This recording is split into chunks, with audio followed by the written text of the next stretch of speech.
क्या ऋषभ पंत की over smartness team India को ले डूबी? दरअसल श्रीलंका के खिलाफ जो तीसरा ओडीआई था वहां पे इजी स्टंपिंग कर सकते थे ऋषभ पंत, लेकिन कहीं ना कहीं एमएस धोनी की कॉपी वो करते हुए नजर आए और इसी दौरान जो है उनसे स्टंपिंग मिस हुई। अब जरा बात करते हैं कि ये जो इंसिडेंट था ये था किस तरीके का। मैं आपको बता दूं कि 49वां ओवर था जहाँ पे महेश तीक्षाना जो थे बैटिंग कर रहे थे और बॉल जो है आके लगती है ऋषभ पंत के हाथों जो विकेट कीपिंग कर रहे थे। अब 1 सेकंड का टाइम था उनके पास, या तो वो स्टाइल मार लेते या फिर वो जो है स्टंपिंग करके आउट कर देते और ऐसा करने में वो रहे नाकामयाब और विकेट उन्होंने मिस कर दिया। अब इसको लेकर बहुत सारे रिएक्शन आ रहे हैं, वो भी मैं आपको बताऊंगा, लेकिन उससे पहले रोहित शर्मा एक बार फिर से गुस्से में देखते हुए पंत को नजर आए थे जैसा T20 वर्ल्ड कप में हुआ था। फटाफट रिएक्शन देखते हैं। तो पहला रिएक्शन ये है कि Rishabh Pant trying to be over smart, जो उर्विका ने कहा, और दूसरा रिएक्शन ये है कि KL Rahul never Mrs stumping like this, Pant is overrated. देखिए ये तो हमें ओडीआई वर्ल्ड कप में भी देखने को मिला था जब केएल राहुल ने कुछ ऐसी स्टंपिंग्स करी थी जो किसी को नजर ही नहीं आई थी, लेकिन वो आउट किया था उन्होंने। अगले रिएक्शन की अगर हम बात करें तो एक यूजर लिखते हैं पंत इज ओवररेटेड। एक ने लिखा है you comparing with KL, even a part time Ruturaj would have stumped it.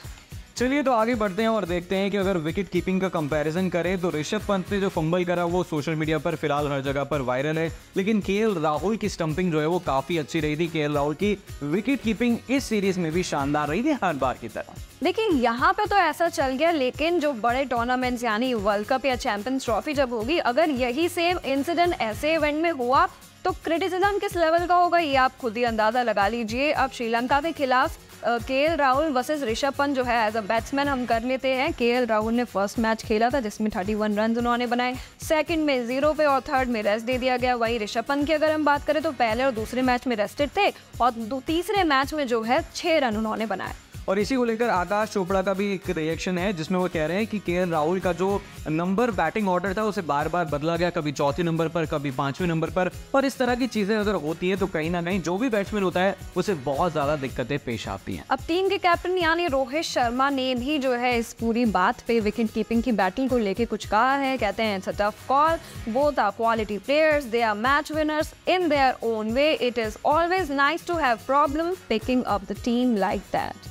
लेकिन मुझे ऐसा लग रहा है कि रोहित शर्मा ने केएल राहुल और ऋषभ पंत दोनों को चुना, लेकिन दोनों ही विकेट कीपर जो है वो इस सीरीज में बेरंग नजर आए, या तो विकेट के पीछे और या तो विकेट के आगे। अब इन दोनों को कौन चैलेंज कर सकता है जरा इसकी बात कर लेते हैं, क्योंकि फिलहाल अगर हम देखें तो काफी सारे टीम इंडिया में विकेट कीपर नजर आते हैं, लेकिन किसी को लेकर कहा जाता है कि वो बैकअप नहीं होगा और कोई कहीं ना कहीं इंजर्ड या फिर मेंटल फटीक हो जाता है। देखिए बैकअप की बात हम करें, लेकिन मुझे ऐसा लग रहा है कि बैकअप से ज्यादा टीम इंडिया का रिप्लेसमेंट ही ना ढूंढ रही हो। पहले प्लेयर की अगर हम बात करें तो ईशान किशन है जो अभी जल्द से जल्द जो है डोमेस्टिक क्रिकेट अपना खेल के टीम इंडिया में वापसी करेंगे। अगर आप स्टैट्स पे नजर डालें तो ईशान किशन के स्टैट्स एज अ बैट्समैन बहुत अच्छे हैं, तो बहुत भारी मात्रा में चांसेस है कि वो आगे हमें एज अ विकेट कीपर नजर आए। और झारखंड की जहाँ तक बात है तो वो बार बार जो है उनका क्रिकेट एसोसिएशन यही कह रहा था कि अगर वो वापसी करते हैं, कमबैक करते हैं, तो हम उन्हें जो है वो टीम में ले लेंगे। फिलहाल ना सिर्फ टीम में है बल्कि वो कैप्टन बनते हुए भी नजर आ रहे हैं। और वनडे की बात करी जाए तो उन्होंने फास्टेस्ट डबल सेंचुरी लगाई थी। तो ईशान किशन एक ऐसे कंटेंडर हैं जो ना सिर्फ ऋषभ पंत को कड़ा चैलेंज दे सकते हैं बल्कि कहीं ना कहीं केएल राहुल की एज अ विकेट कीपर जगह आ सकते हैं। और अब एक ऐसे कंटेंडर है जो इन सबको ही टक्कर दे सकते हैं, तो वो हैं ध्रुव जुरैल। 23 साल के ये हैं, हालांकि ओडीआई में अभी इनका डेब्यू नहीं हुआ है, लेकिन अगर हम इनको टेस्ट मैचेस में देखें तो इन्होंने बहुत अच्छी पारियां खेली है। Even man of the match का अवार्ड भी इन्हें मिला है जो रांची में मैच हुआ था वहां पे।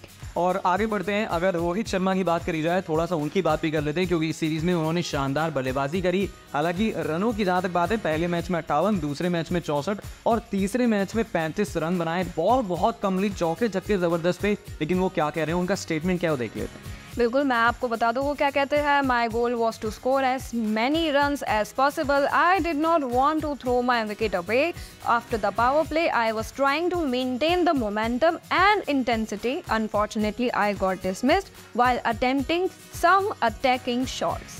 चलिए तो मुझे ऐसा लग रहा है कि रोहित शर्मा जो है वो अच्छा खेल रहे हैं, आगे भी खेलते रहेंगे। विराट कोहली फिलहाल कंसर्न नजर आ रहे हैं क्योंकि 3 मैच खेले, तीनों में एनबीडब्ल्यू आउट हो गए। पहले मैच में 24 रन, दूसरे मैच में 14 और तीसरे में 20 रन, और उनको लेकर भी रिएक्शन आ रहा है। बात देखिए आकाश चोपड़ा का कहना है I do not remember the last time it happened. कहीं ना कहीं स्ट्रगलिंग जो चल रही है वो स्पिन बॉलिंग पे ही चल रही है विराट कोहली की।